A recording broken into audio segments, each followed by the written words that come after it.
বাজার থেকে ইলিশ মাছ আসলেই মনে হয় সর্ষে বাটা দিয়ে করি, আর না হলে ভাপা বা দই দিয়ে। তবে আজকে বানাবো বেগুন আর ঝিঙা দিয়ে দারুণ সুন্দর পাতলা একটা ঝোল।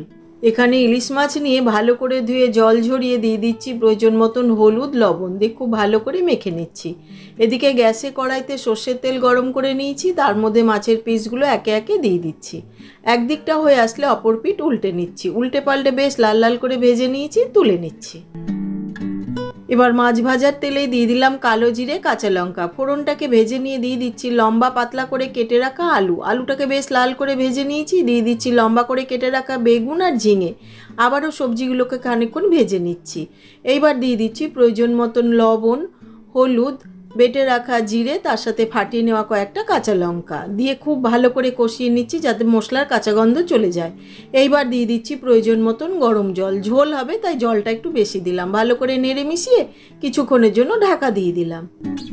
প্রায় 6-7 মিনিট হয়ে গেছে, ঢাকাটা খুলে নিচ্ছি। ঝোলটা খুব ভালো মতন ফুটে উঠেছে। এবার ভেজে রাখা মাছের পিসগুলো একে একে দিয়ে দিচ্ছি, দিয়ে তার সাথে দিয়ে দিচ্ছি অল্প একটুখানি চিনি আর কয়েকটা লঙ্কা, তবে আমি চিড়ে দিইনি, গোটা দিয়েছি। দিয়ে 2-3 মিনিট খুব ভালো করে জাল দিয়ে নিয়েছি, ব্যাস রেডি। এবার একটি প্লেটে সার্ভ করে দিচ্ছি। ইলিশ মাছের সর্ষে বাটা খেতে তো ভালো লাগেই, তবে এইভাবে একবার পাতলা ঝোল খেয়ে দেখুন ইলিশের, দারুণ লাগে খেতে।